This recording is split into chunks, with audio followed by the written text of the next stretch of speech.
Amados irmãos, aqui encarnados, nossas irmãs, uma excelente noite. Aos nossos irmãozinhos desencarnados que lotam esse salão, sejam todos bem-vindos a esta casa de luz e tratamento, cujo nome batizado não poderia ser melhor do que a mentora de um presente contemporâneo que nós temos, a felicidade de estarmos encarnados contemporaneamente com Divaldo Pereira Franco, os seus áureos 94 anos, talvez com mais disposição do que muitos de nós aqui. E aos nossos irmãos que nos acompanham através das redes sociais, também sejam muito bem-vindos. A energia que se sente ao adentrar esta casa é mágica. E o trabalho que a espiritualidade realiza para que cada um de nós aqui estejamos é incalculável. Talvez muitos de nós, durante o dia, tivemos alguns percalços que nos colocavam em prova. Será que conseguiríamos estar aqui na noite de hoje? E se aqui estamos, tenho certeza de que algo nos é preparado.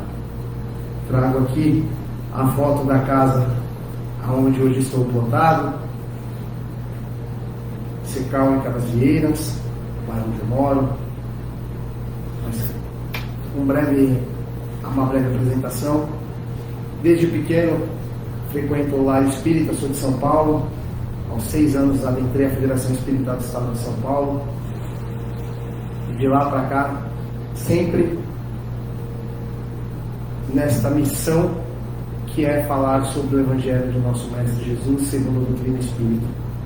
Mas de antemão, um compromisso que fiz comigo mesmo e com a espiritualidade amiga é de todas as vezes que aqui na frente estiver, já deixar muito claro que todas as palavras aqui ditas, muitas das vezes servem mais para quem vos fala, porque somos seres em busca da nossa evolução, cheio de falhas. E na noite de hoje, a espiritualidade nos convida a uma reflexão profunda, ao mergulho da nossa intimidade, para entendermos um pouco mais sobre o tema proposto. Então, que nós estejamos preparados. Às vezes, quando adentramos a casa espírita, muitas das vezes somos tomados por uma sensação de paz que faz com que desacordemos. E muitos de nós ficam com aquela sensação: meu Deus, que vergonha, eu estou dormindo na casa espírita, meu Deus, não faça isso, não deixe que isso aconteça. Se entregue. Você não está dormindo, você está fazendo uma troca, você está executando a mais pura forma de caridade. Essa troca fluídica é necessária para nós encarnados, como para os nossos irmãos que aqui buscam tratamento. Dito isso, primeiramente, é importante que a questão prima do nosso livro dos Espíritos, que nos revela que é Deus e não quem é Deus, e Deus, inteligência suprema, causa primária de todas as coisas, infinito, onipotente, onipresente, justo, fiel, leal e perfeito. Infinitamente justo. Essa palavra, ela deve ficar guardada nas nossas memórias, porque ao longo da nossa conversa, o infinitamente justo nos colocará algumas provas. Todos nós nascemos espíritos simples e ignorantes, e através da nossa evolução moral e a nossa evolução intelectual, nós vamos evoluindo passo a passo, a lentos passos. Alguns pesquisadores costumam dizer que talvez nós estejamos numa encarnação de número 500, 700. Pois bem, então estamos quase conseguindo. Será? A caminhada é longa, nós sabemos disso. Mas como Deus é infinitamente justo, Ele nos permite que nós tenhamos uma única certeza: se aqui nós estamos, é porque temos uma missão. E nós temos a mônada divina dentro dos nossos corações, a partícula de Deus incluída em todo o nosso corpo físico e espiritual, chamado livre-arbítrio. Um pedacinho de Deus em cada um de nós. Que presente maravilhoso. E nós temos a liberdade de usarmos este livre-arbítrio conforme quisermos. Eu costumo dizer que nós somos milionários. Imaginem só, todos os dias, você abrir um aplicativo do seu banco chamado Vida e olhar ali um crédito novo de 86.400 segundos, que você pode utilizá-los da forma que lhe convém.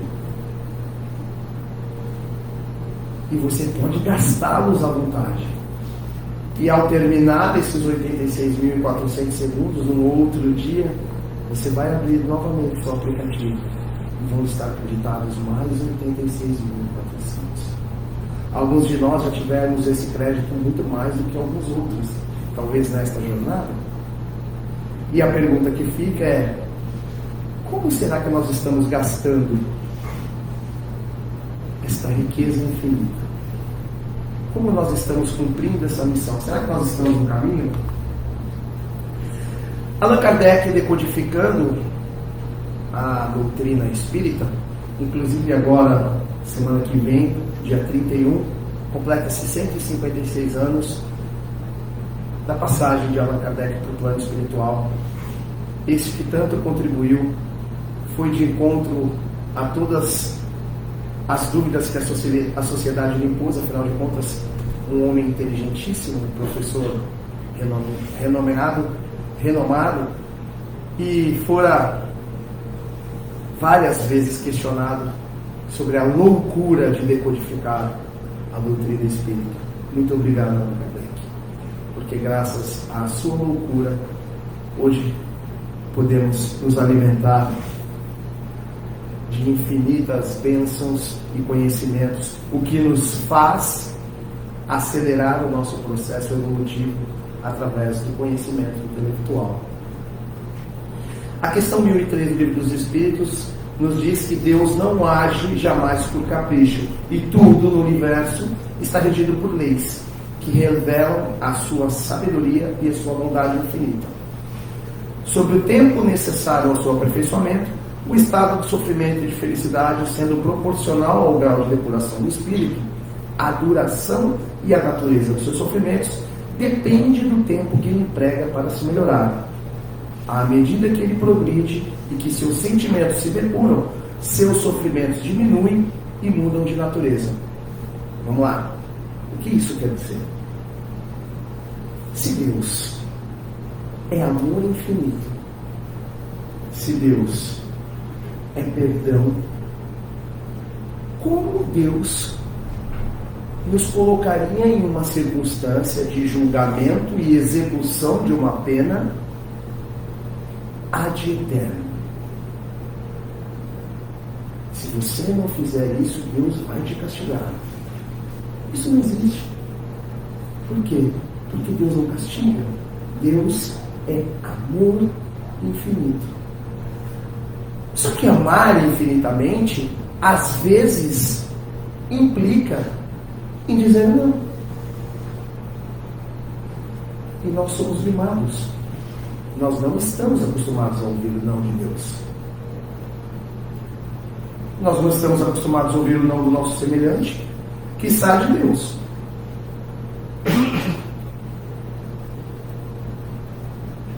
Quando éramos pequenos, muitos que aqui vejo, eu também posso já me colocar nessa situação, porque embora não pareça, já tenho mais de 50 anos, quando sou filho de mãe solo, na época não se falava mãe solo, falava mãe solteira.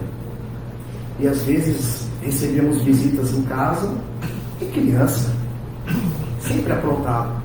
A minha mãe não falava nada, ela só me olhava e fazia assim.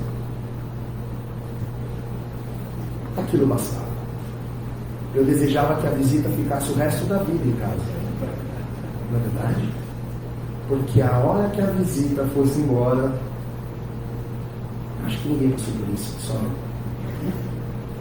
Hoje em dia as coisas são diferentes. Tudo bem, temos que respeitar. Mas no nosso tempo não era assim.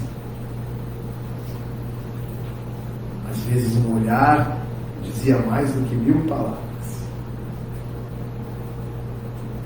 Sabedoria de mãe. Sabedoria de mãe. Sabedoria de pai também, claro. Mas a mãe é diferente. Né? Eu sou pai. Toda vez que eu escuto isso, dá um negocinho ruim, né? Mas a gente tem que entender. A mãe tem aquela conexão, né? E quando ela fazia assim, eu já sabia que ela estava dizendo: depois a gente vai acertar nossas coisas. E Deus age conosco de uma forma semelhante. Deus faz assim com a gente. Só que o nosso acerto de contas com Deus, que é ao contrário de nossas mães, é amor incontestável. Todos concordam? Só que Deus é amor infinito. Deus nos permite que nós paguemos as nossas dívidas da forma que nós quisermos. Alguns odeiam fazendo prestações. Eu prefiro pagar à vista. Outros, se for bem parceladinho sem juros, podem parcelar em 100 vezes. Não é verdade? Só que a gente não pode esquecer que Deus é justiça infinita. Você pode parcelar em 1000 vezes. Não vai conseguir esquecer de pagar. E a cobrança vem. E quando eu digo que nós somos mimados e não sabemos dizer não, o que eu quero dizer? Que nós queremos as coisas no nosso tempo, da nossa forma, sem atentarmos se merecemos. Ah, César, mas eu ando na retidão, eu sou uma pessoa boa, eu faço tudo conforme é previsto. Pois bem, qual é o nosso plano encarnatório? Quando as coisas estão tranquilas, tudo é fácil. Quando passamos por turbulências, é aí que nós testamos a nossa fé. Porque Deus, nós já vimos isso, Deus não escolhe os capacitados. Ele capacita os escolhidos, não é isso? Alguns devem falar, mas Deus deve estar pensando que eu sou o Arnold Schwarzenegger. Parabéns. Você pediu isso. E nós aqui encarnados temos que entender que o plano de Deus para a nossa jornada nada mais é do que cumprir o que nós, na erraticidade, aqueles que estão adentrando a doutrina, erraticidade, o período composto entre uma encarnação e outra, onde a gente faz uma avaliação do que acontece e se programa para a nova jornada, a sala de comando. Nós, na erraticidade, escolhemos estarmos aqui, encarnados, com essa família, com este irmão, com este primo, reconectarmos com pessoas de outros débitos.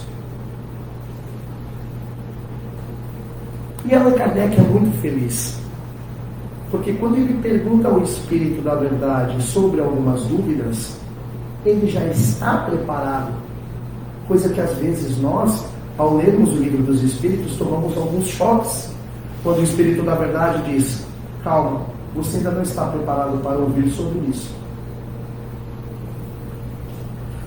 O homem que se crê feliz sobre a terra, porque pode satisfazer suas paixões, é que faz menos esforço para melhorar. Frequentemente, ele espia desta vida sua felicidade efêmera, mas a espiará certamente em outra existência, também toda material. As vicissitudes da vida não são sempre punições de faltas atuais. São provas impostas por Deus ou escolhidas por nós mesmos no estado de espírito antes da nossa reencarnação. Aí o que a gente falou. Você está me dizendo que eu escolhi passar por essas dificuldades que eu estou passando? Sim. Paramos. O segredo é como nós vamos passar por isso. E a maravilha é que nós temos um dispositivo 1 milhão de vezes melhor do que qualquer aparelho celular de última tecnologia. Nós temos o WhatsApp de Deus. Sabe o que é o WhatsApp de Deus? É quando você está desesperado, você se fecha consigo mesmo e faz uma prece. Automaticamente os 2 risquinhos azuis vão aparecer. Porque nós não estamos sozinhos. Além dos nossos mentores, existe uma falange espiritual que se preocupa em estar juntamente com o nosso mentor nos guiando para o caminho da retidão. Coitados, não é fácil. Imagina a missão dessa turma. E eles desistem de nós? Nós é que às vezes desistimos deles. Quantas e quantas vezes, no momento de extrema felicidade, não lembramos de Deus. Porém, no momento de extremo desespero, a quem recorremos? A questão 1005 diz o seguinte: para o espírito sofredor, o tempo parece tão longo ou menos longo como se estivesse vivo? E a resposta do espírito da verdade é: parece-lhe ainda mais longo. O sono não existe para ele. Não é senão para os espíritos que atingiram um certo grau de depuração que o tempo se eclipsaia, por assim dizer, diante do infinito. Ou seja, aqui a conversa começa a ficar um pouquinho mais séria. Por quê? Porque aqueles que não se arrependem dos erros aqui cometidos, ou não reconhecem os erros aqui cometidos, tendem a sofrer por mais tempo. Mas não porque Deus nos pune. Não, Deus é infinitamente justo. Mas porque nós mesmos não estamos preparados para essa depuração espiritual. Às vezes, nos apegamos em coisas que para nós parecem ser de uma importância tão grande, que quando passamos por uma situação adversa, vimos o quanto nós éramos errados. Eu vou citar um exemplo recente. Hoje é dia 25 de março de 2025. Se nós voltarmos exatos 5 anos no nosso calendário, estaremos todos de máscara, nem estaremos aqui. Nem estaremos aqui.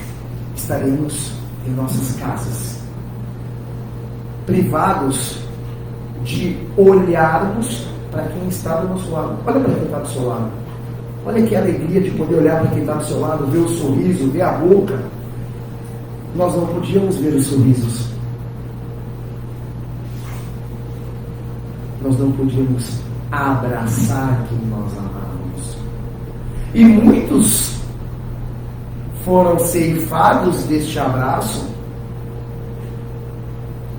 para a mente de alguns para sempre. Nós sabemos que não. Apenas uma pausa. Mas nós somos espíritas. E espírita não sofre. Espírita não chora. Eu fui no velório recentemente de um amigo, 26 anos. Ceifou a sua própria vida. Recentemente, semana passada. Onde vocês devem saber o caso do Vitor Ribagir. Pois bem. Ele foi cremado e eu me retirei sozinho, fui sozinho e tal, até para dar um abraço nos amigos e tal, na família. E às vezes olhando para aquele corpo físico e lembrando de algumas histórias que nós vivenciamos, embora ele seja muito novo, ele é 3 anos mais novo do que o meu filho mais velho, que tem 29. Eu ficava pensando, uma jornada espiritual, uma jornada inteira por uma escolha. Mas quem sou eu para julgar? O que eu tenho que fazer nesse momento? Dobrar o meu joelho e pedir para que a espiritualidade amiga tenha misericórdia e que ele, ao despertar, entenda a gravidade do seu ato e o principal, que é o seu, quando despertar, que ele realmente se arrependa do que fez. Por que isso? Porque ele não deve ter um castigo eterno.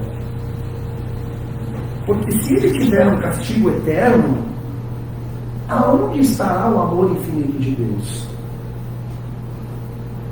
Amados, Deus nunca vai errar. Deus nunca vai falhar.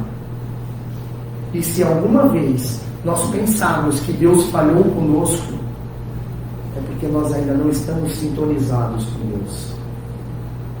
E se nós acharmos que as coisas não acontecem no tempo que elas deveriam acontecer, é porque nós não temos o relógio de Deus e nós não estamos fazendo por merecer, talvez naquele momento. Só que se nós soubermos e tivermos intrinsecamente em nossos corações que Deus é amor infinito, justiça infinita, tenho a certeza de que jamais Ele falhará conosco.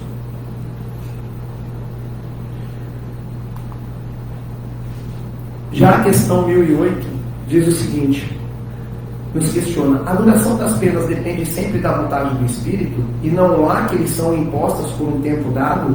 A resposta: sim, as penas podem ser impostas por um tempo, mas Deus, que não quer senão o bem de suas criaturas, acolhe sempre o arrependimento e o desejo de melhorar. Não é jamais estéril. Ou seja, Deus acolhe o nosso desejo. Ele quer que nós melhoremos. Ele nos dá todas as ferramentas para que nós o façamos. E Deus é tão maravilhoso e tão perfeito que, se eu escolher essa encarnação, essa existência, e fizer tudo errado, tudo em desacordo com o meu plano, Ele ainda vai me amar e vai me conceder a oportunidade de reencarnar. Pode ser que eu não reencarne neste plano, na mesma família. Eu não sei quais são os planos reencarnatórios, até porque precisa ser feito aquela avaliação final, não é verdade? Lembra a história das pedrinhas? Pedrinha do bem, pedrinha do mal. Faz uma coisa boa, bota uma pedrinha nesse vaso. Faz uma coisa ruim, como será que estão os nossos vasos?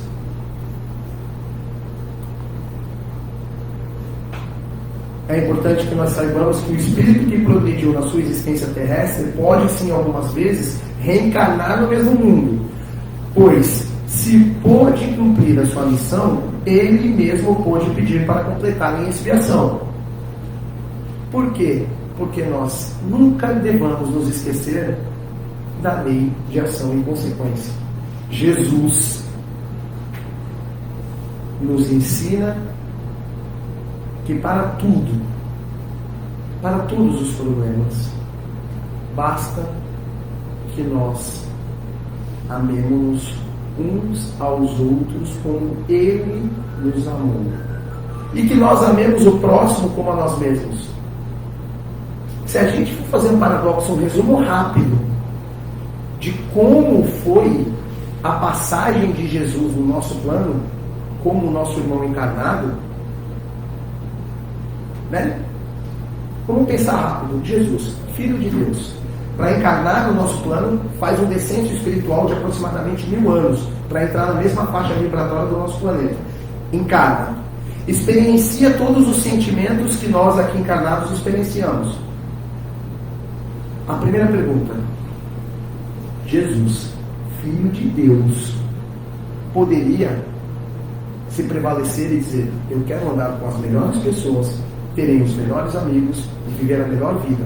Sou um filho de Deus. E o que Jesus faz? Justamente o contrário.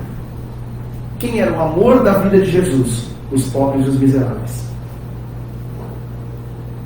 Jesus sabia de tudo. Sabia quem iria traí-lo. Sabia que Pedro iria negá-lo 3 vezes. Sabia que quando Judas lhe deu um beijo era ele que tinha me entregue para os romanos. E o que Jesus fez? Deixa cada um viver a sua experiência. E quando tentaram pegar Jesus numa saia curta, porque Jesus pegava a lei do amor. E eles viviam a lei do Império Romano, a lei de César. O que aconteceu? Numa certa passagem, todos nós conhecemos, a da mulher adúltera, os sacerdotes falaram: agora nós pegamos Jesus. Porque se ele deixar a gente executar essa mulher aqui, ele está indo contra a lei do amor dele, que ele prega, tal lei do amor. E se ele não deixar a gente executá-la, ele vai estar indo contra a lei de César. E aí ele vai cometer um crime. Mas Jesus, Filho de Deus, já estava preparado. Ah, é assim? O que Jesus faz? Vocês querem apedrejá-lo? Bem, aquele que não tiver pecado, que atire a primeira pedra. Jesus joga a responsabilidade para cada um. O que o povo faz? Solta a pedra. Só que Jesus completa. Vai na mulher e diz: vá e não peques mais. Eu salvei a sua vida, você fez a sua parte, entenda que você errou e não erre novamente. É isso que Jesus nos faz hoje. Hoje nós somos a mulher adulta. Não importa o erro que nós tenhamos cometido, que nós não erremos mais. E Jesus, mesmo assim, experienciou mais uma vez o sofrimento, a humilhação. E quando estava para ser crucificado, olha para o seu lado direito, Gestas, um ladrão; para o seu lado esquerdo, Dimas, irmão de Gestas, outro ladrão. E como Jesus age? Gestas olha para Jesus e fala: mas você não é o rei dos judeus? Como você está sendo crucificado como eu, um ladrão, e como meu irmão, outro ladrão? E Dimas, desesperado, fala: Senhor, eu me arrependo de tudo que eu fiz. Me ajuda. E Jesus vira para Dimas e diz: acalma seu coração. Antes mesmo de você despertar, quando você despertar, você estará comigo no reino do meu Pai. Só que Jesus não fala para Gestas: e você, não quero nem saber o que vai acontecer com você. Não. Jesus é Filho de Deus. Nós podemos escolher se nós somos Gestas ou se nós somos Dimas. A escolha é nossa. E não há nada nem ninguém que possa fazer com que o seu processo evolutivo seja acelerado ou desacelerado. Só nós podemos fazer. E talvez a forma mais fácil de nós entendermos que os castigos que não existem, as penas não existem eternamente, é que Deus, em hipótese alguma, colocaria a sua criação para sofrer. Se o objetivo é que cada vez mais, cada um de nós encarnados, nos purifiquemos e evoluamos cada vez mais, para chegarmos em estados menos densos espiritualmente e nos tornarmos verdadeiras gotas de luz.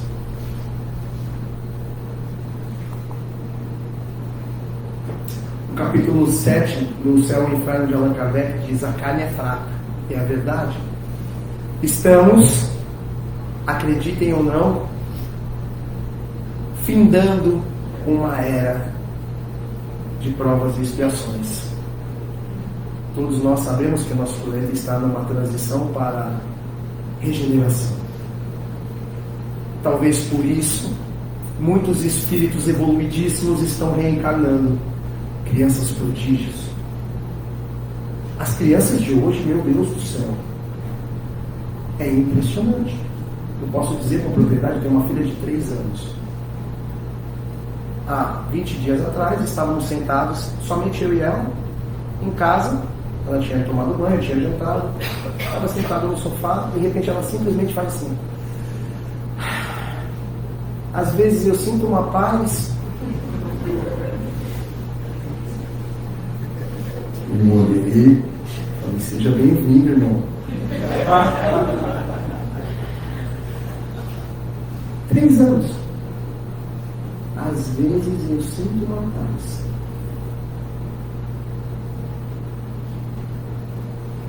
Eu com 3 anos, eu não lembro nem o que eu fazia. Mas eu tenho certeza que eu nunca falei isso. E cada um de nós, com certeza, temos histórias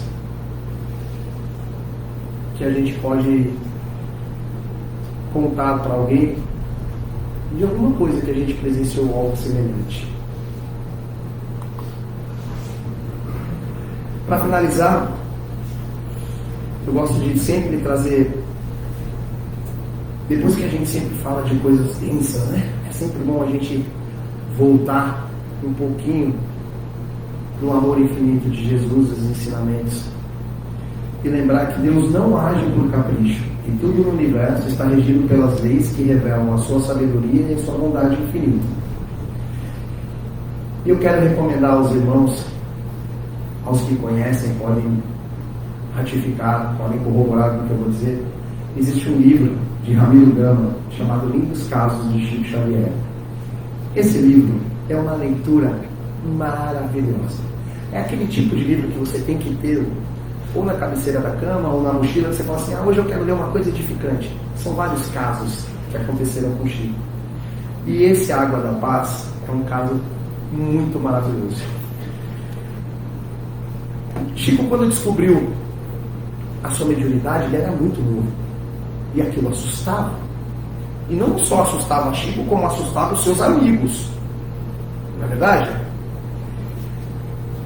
Só que até certo ponto, Chico conseguiu lidar com aquilo. Até o momento que as coisas começaram a perder o controle. Chico começou a ficar incomodado com aquela coisa de onde o Chico chegava, todo mundo fala, isso, lá vem ele fala com morto. Ele vê gente morta. Porque naquele tempo as pessoas talvez não tivessem o conhecimento ou o preparo que nós temos, que nós achamos que temos hoje, na verdade. E Chico, incomodado que estava, falou com a mãe dele. Falou, mãe, olha só, eu estou muito triste, sabe por quê? Porque toda vez que eu vou em algum lugar, alguém fica falando, lá vem ele, lá vem o... E a mãe dele fala, meu filho, eu vou lhe receitar um remédio.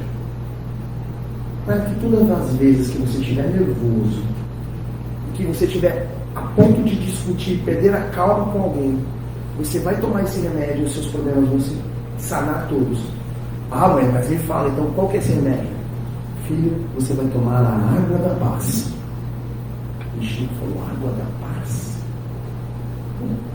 E Chico começou a procurar a água da paz. Foi na farmácia, foi nos boticários da vida que existiam, e nada de água da paz. Chico esqueceu aquela história. Vou tomar água da paz. Até que quando mais velho, antes de sua mãe desencarnar, Chico teve um estado e falou, mãe, você lembra quando eu era mais novo que você me receitava tomar a água da paz? Claro que lembro, Chico. Espero que você esteja tomando diariamente. Mas como é que eu vou tomar água da paz? Eu nunca nem encontrei esse remédio. Ela fala, mas está do seu lado. O que é a água da paz? Quando alguém lhe provocar irritações, pegue um copo de água, beba um pouco e conserve o resto na boca. Não ponha fora e nem engula.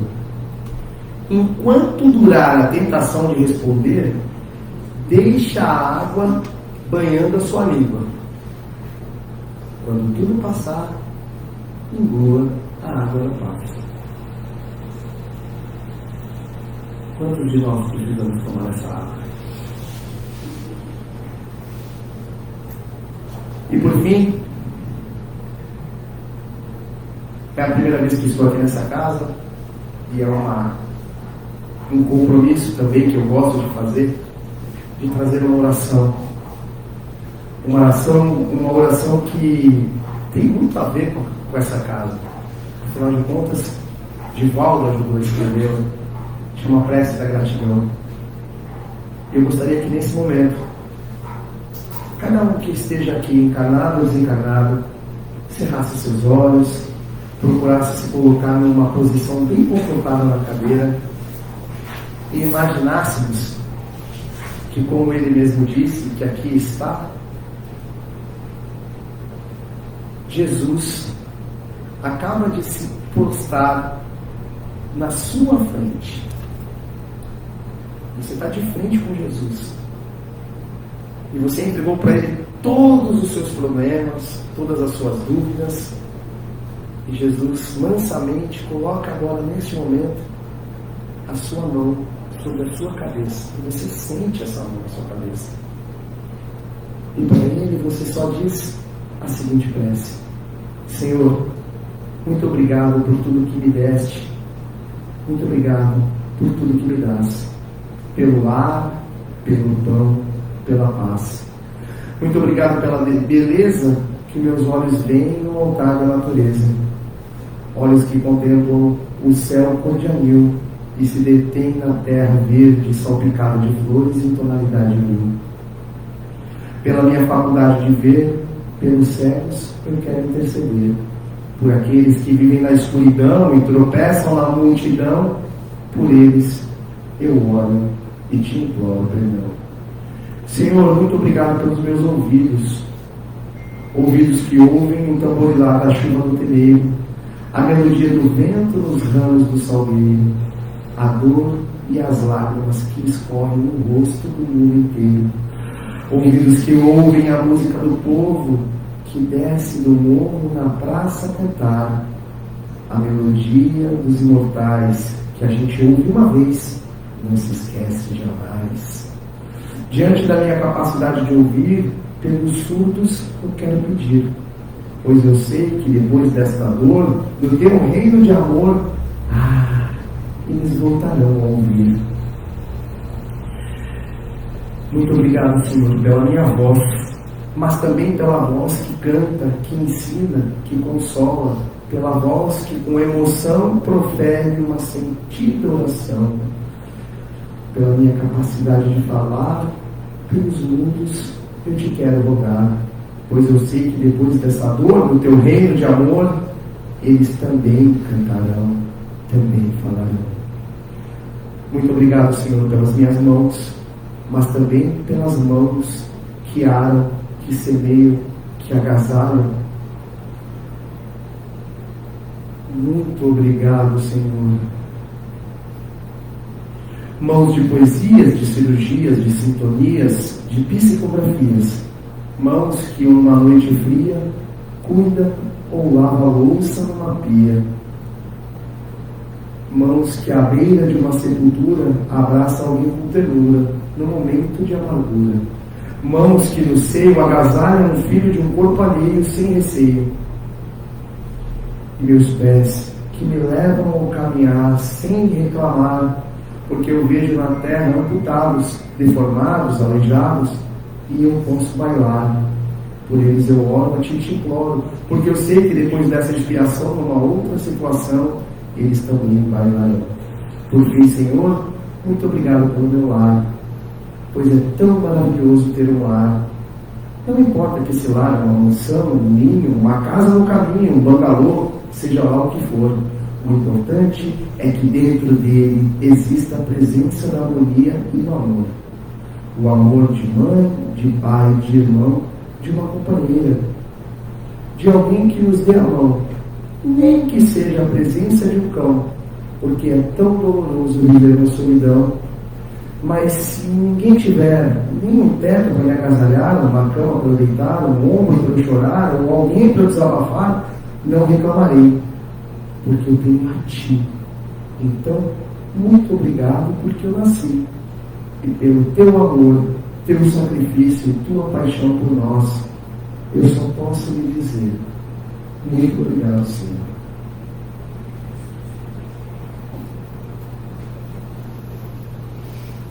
Jamais nos esqueçamos que na vida não vale o que temos, mas sim o que fazemos de nós. Que o nosso Mestre Jesus nos abençoe, nos guie, nos conceda muita paz. E que nós sejamos amor e muita luz nessa nossa jornada. E que Jesus, que hoje esteve com a mão em cima de suas cabeças, possa estar presente de nossas cabeças, possa estar presente em nossos corações e em nossos lares. E como o próprio Jesus disse a Nicodemos, no Velho Testamento, a primeira vez que Jesus se refere a Nicodemos, conversando com Nicodemos, Jesus diz um acrônimo que nós, aqui, na doutrina espírita, há poucos anos, e que muitos dizem que amém é coisa de católico. Amém é um acrônimo que significa El Mele Eman, Deus, o Rei, está comigo. Que Jesus mora em nossos corações. Que sempre sejamos gotas de luz. Amém? Muito obrigado.